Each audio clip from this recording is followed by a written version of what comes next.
like 2 months. Okay, we're back here again. It's been about how many months, About sir? 2 months. Since we've did our what? Walk talk. We are out here at where? Tybee Beach. Tybee Beach. And today is Sunday. It's cloudy outside because of the hurricane. Hurricane Florence. It's right up the road that direction in South Carolina. We decided to come down here and take a look at the beach and all of the ocean, as you can see. And Sharon said, you know, today would be a good day for us to do our walk talk. So today that's what we're going to do. You get a chance to be with us as we do our walk talk. Oh, she wants us to show that boat. See that big old boat out there? Yeah.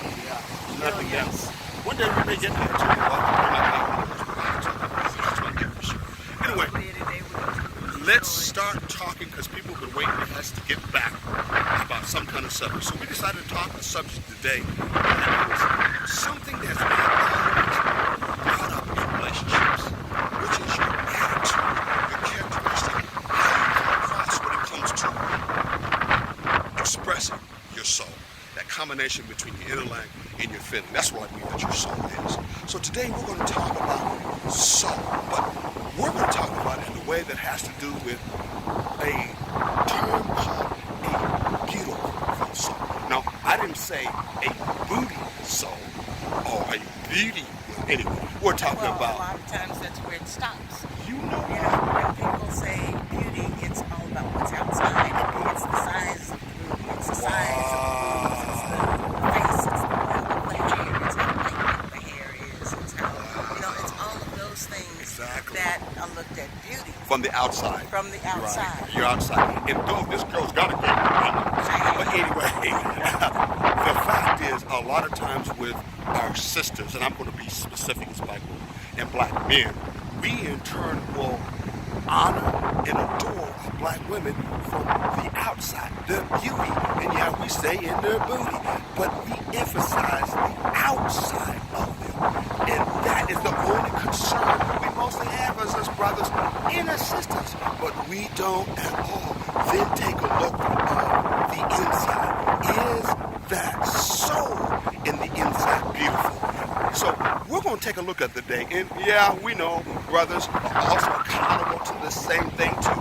So the definition that we're going to talk about today has to do with the beautiful soul goes for both. But I'm just now in turn the natural responsibility of going to black men, because many times that's our biggest emphasis to them. To them is that they are adored because mostly of their beauty on the outside. And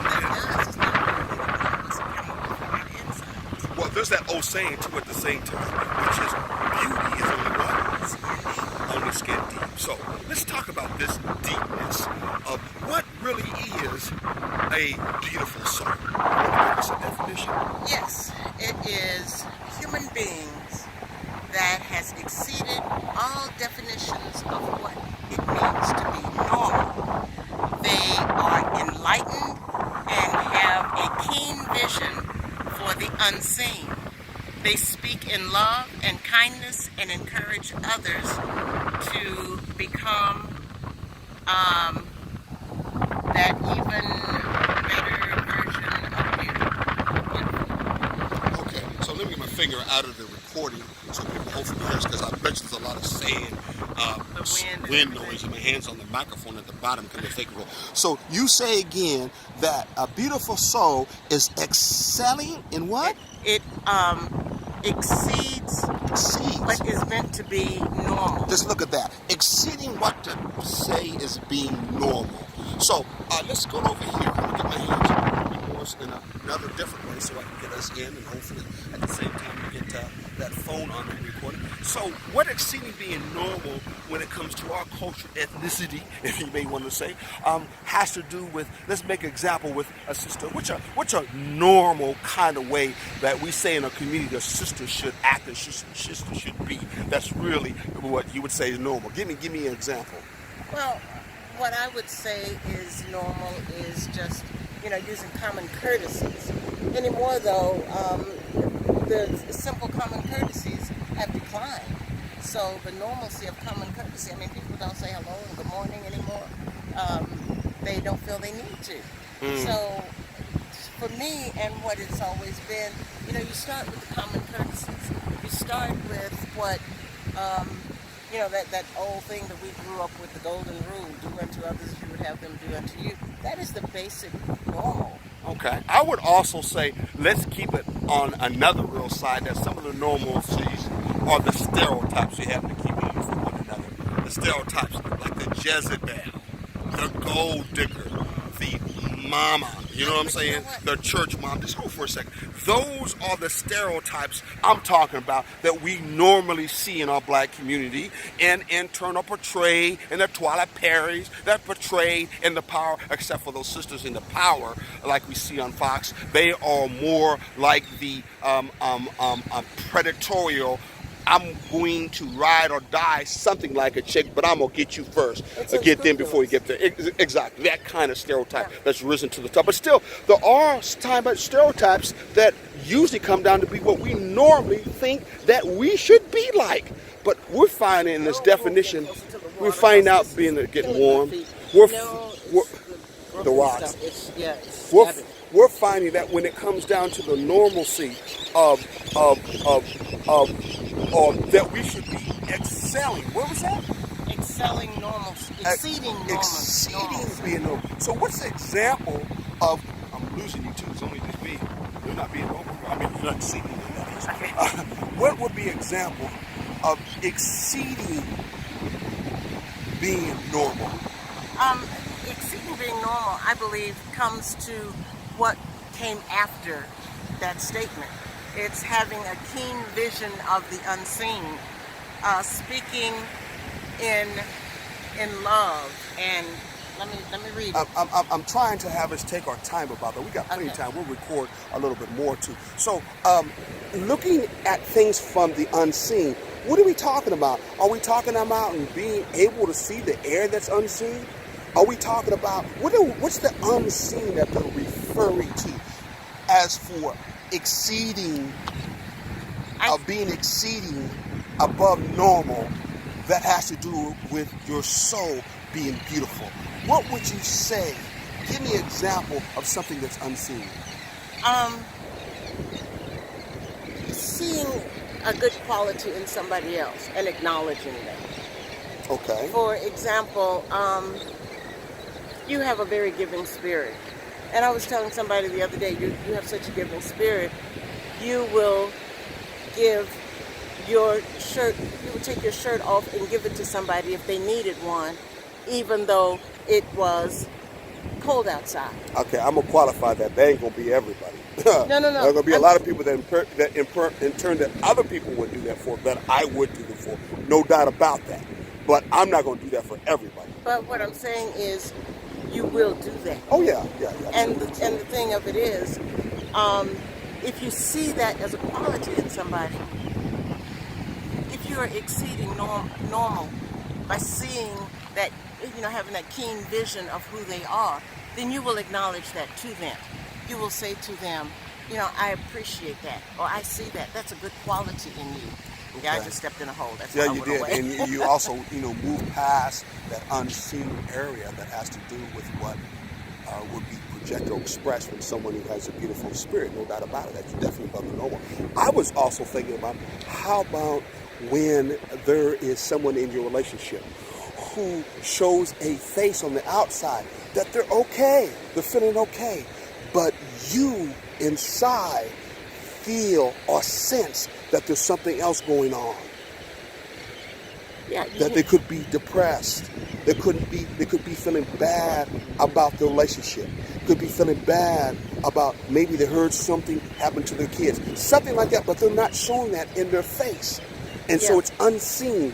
Yeah. We're talking about the difference between the outside and the inside. Because you're empathetic enough to pick up on that. Exactly. Yes. And that's above what people do. And that's what we're referring to. That's Exactly. what makes a beautiful spirit. Most people are locked into them and what's going on with them. And if you are exceeding that normal, then you would be in tune to what somebody else is doing or what somebody else is feeling, but not speaking or not expressing. On the outside. So that's another area of what a beautiful spirit. beautiful soul, excuse me, someone's beautiful soul would be expression in that relationship to someone else. How's the next one that you came up with? Encouragement. Love, encouragement. Yes. That's it. Yeah. I think there was encouragement. They are enlightened. Enlightened. First of all, they got to be enlightened. Okay, so got this that whole one. thing is about you being enlightened in the And first they place. So go ahead. speak in love and kindness. So they speak in love and kindness. Now, I think a lot of people feel that when people are very quiet, normal, or they speak in a nice soft voice, that means they're speaking encouragement in love and kindness. Yeah. And they may not be speaking that in that low voice at all. No. Or if they say nothing, they ain't feeling that whatsoever. No, because I'm one of those people who, for example, with children and young people, I can reprimand them without yelling at them, using a soft voice, but getting my point across to them that what they have done is unfavorable, and explaining to them what that is. So you don't have to yell to be unfavorable. And I wasn't meaning that too, but I know she was going. I was saying that in turn, that you could be yelling and still be saying something loving and caring to that individual. Exactly. And see, That's the other what I side. mean by Yes. that. And I'm going to give an example. If in turn you saw your children always trying to run out in the street all the time, you're not going to use your house voice on to tell them to get the hell out of the street or get away from the street. You're going to say something loud enough so it gets their attention to keep them from being killed or hurt. Now, sometimes that's what we have to do as fathers or mothers. That is, in turn, showing a beautiful expression yourself as a beautiful spirit because you're concerned about them in that way of keeping them alive. Some people call it.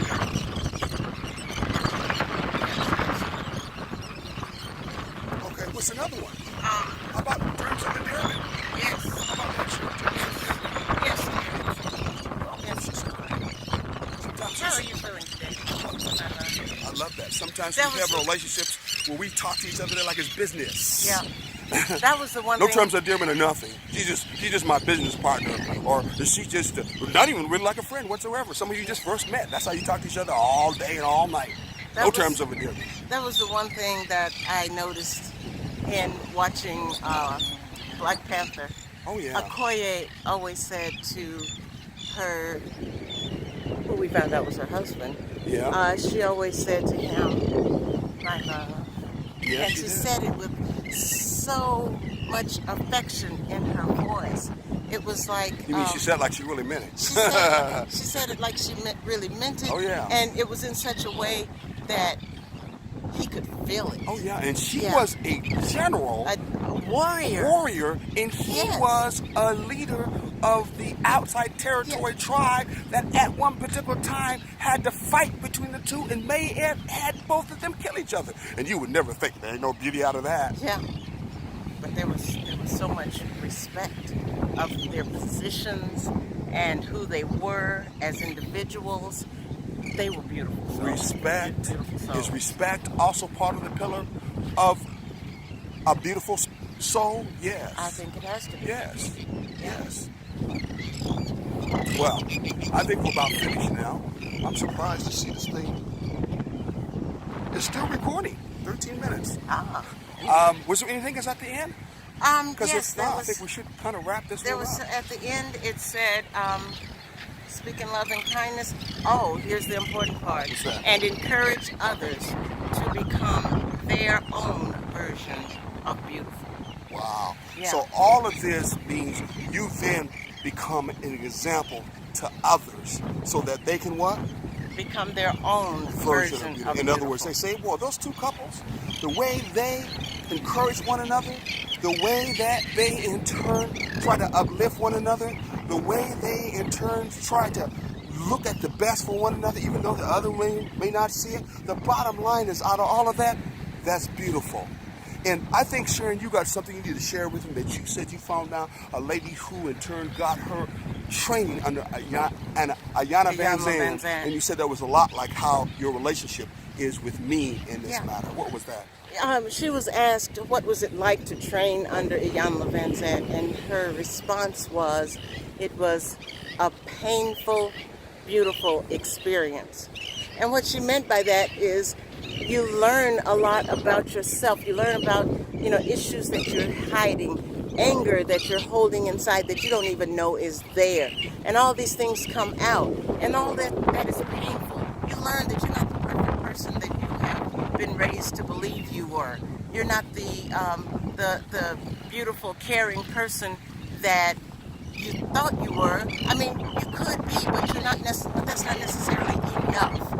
And Because you need to excel to the Exactly. highest level, which is becoming beautiful, Exactly. not just good. Exactly. And so, but then the experience of learning who you actually are and coming to terms with who you are is a beautiful experience. So you have to go through the pain to get to to rise to that next level, and it's worth it. Yeah, it's definitely worth it. What And so, was the old saying? They say in the struggle, without pain there is no gain. Is that no, it? without struggle, there is no what? Progress. There's no progress. There's no There is progress. no progress. Hey, let's progress in a relationship. Let's start in turns expressing the beautifulness of our very soul. Hey, take a look below. Hopefully we'll have an email, something for you to ask questions, post it on our YouTube. We want to Share your experience. Share your experience. We want to keep more of this. God bless. Ashe. Until we or you see or hear from us again. And thank you for holding this all this time.